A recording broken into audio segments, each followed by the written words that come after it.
Bitcoin and Ether has their worst day in weeks. Bitcoin, along with numerous other cryptocurrencies, tumbled on Thursday, with some of the largest digital assets recording their worst performances in weeks as appetites for risk waned in bordering markets. Hey, and welcome to another episode of Altcoin Capital. Today we are going to talk about the drop in Bitcoin on Thursday, along with Bitcoin miner PrimeBlock, who has reported merging with 10x Capital Venture Acquisition Corp.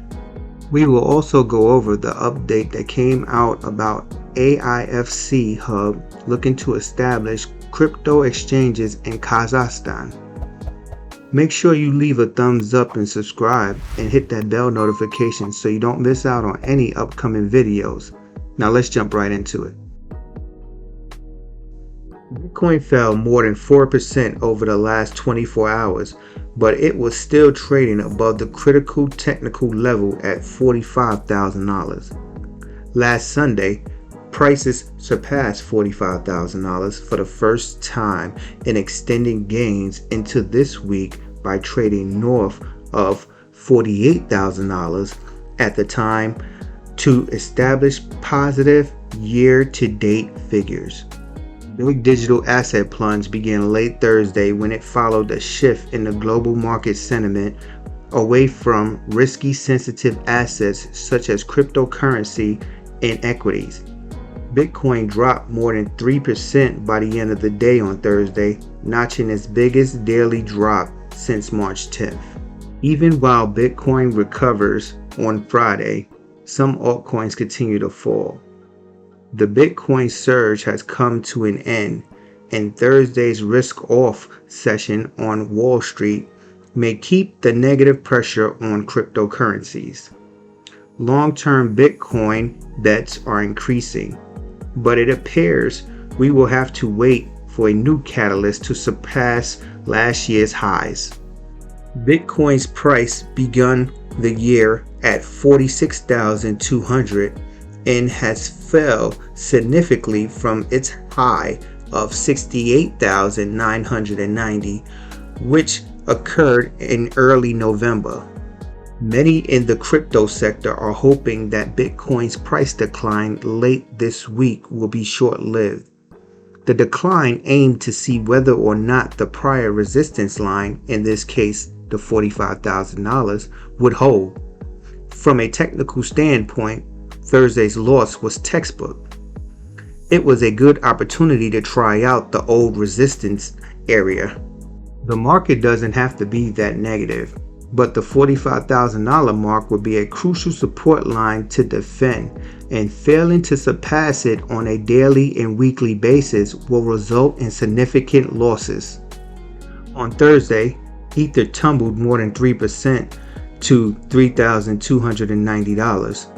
The Ethereum blockchain network's native token also had its worst daily drop since early March on Thursday, but it still trades at the highest level since mid-January.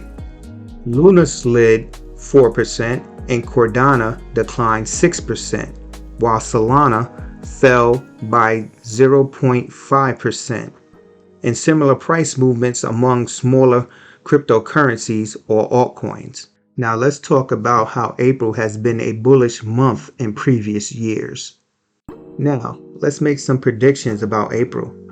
Just to remind everybody, this video is for educational purposes only. If you invest in cryptocurrency, it is at your own risk. Please seek out professional advice before diving head in. Make sure you hit that thumbs up button and subscribe to the channel. Bitcoin briefly dropped below 45,000 before rebounding as it approaches a seasonal optimistic April, a month in which the asset has chalked up gains for 7 out of the past 10 years. You hear that? 7 out of the past 10 years. The usual April bull is a total mystery. It is thought that it has to do with the arrival of spring. After a strong downward movement from mid-January until the end of February, which includes the aftermath of Christmas and the Chinese New Year, there is an incline that becomes a bull run in early April. Bitcoin may stage a recovery and climb higher in the next several months, aided by the growth in other sectors. April is a fantastic month for the stock market, as the new month begins with optimism and the desire to look for a dip. Given Bitcoin's thick institutional sentiment, that influences on its price movement. Let's talk about Bitcoin's targets. And are they really back? In the upcoming months, some traders have predicted a short-term objective of $53,000 for Bitcoin. The long-term objectives are even more ambitious. In a recent note, Goldman Sachs predicted that if Bitcoin becomes the world's reserve asset, each Bitcoin may be worth as much as $4.8 million. The idea is that central banks may diversify their reserves to start investing in cryptocurrencies. It is speculated that Bitcoin was artificially bolstered by demand from Russia's traders in early March of 2022. It is not possible to ignore the link between Bitcoin and the ruble's price. Many Russians sought diversity to protect themselves against their assets by buying Bitcoin and other cryptocurrencies in large quantities. There may be cause for concern in the upcoming days. However, now that the ruble appears to be recovering, there has been a negative relationship with Bitcoin's value. Now let's talk a little bit about Bitcoin miner PrimeBlock is reporting to merge with 10x Capital Venture Acquisitions Corp. PrimeBlock, a Bitcoin-related investment firm, is revealing its plans to go public. The company announced that it intends to merge with 10x Capital Venture Acquisition Corp, a special purpose acquisition organization with an enterprise worth $1.25 billion on its own. Last year, the price of the transaction was presently estimated at $1.5 billion. The special purpose acquisition group wanted to raise at least $150 million through private investments.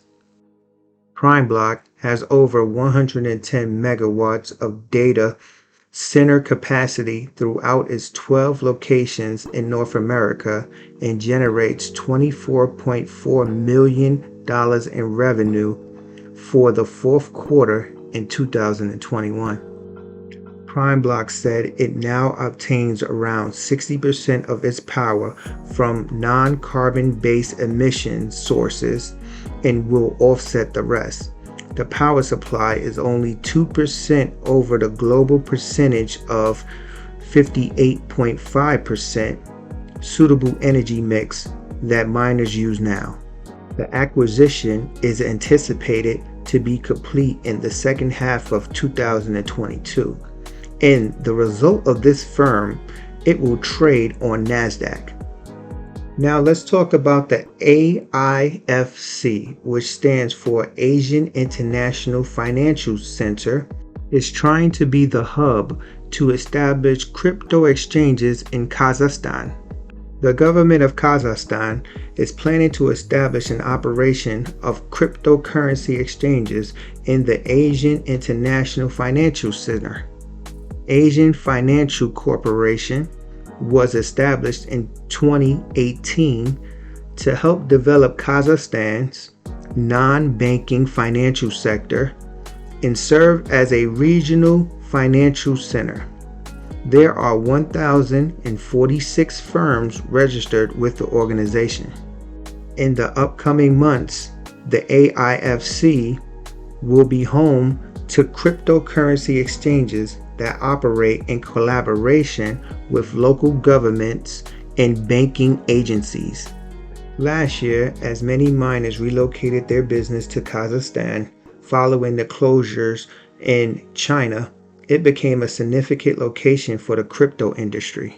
However, the connection between mining firms and their relocation targets became chilly later in 2021 as several power shortages caused authorities to crack down on the new arrival companies. There were 106 miners that were forced to cease operations last month due to the government's restrictions. That's not right. They bring them in just to shut them down. And now they're passing laws so that they could bring them back in again. If you enjoyed this video, please be sure to give it a like and subscribe to the channel. We'll be back soon with another one. So don't forget to hit that bell notification to stay tuned for the upcoming new videos. This is Altcoin Capital, signing out till next time.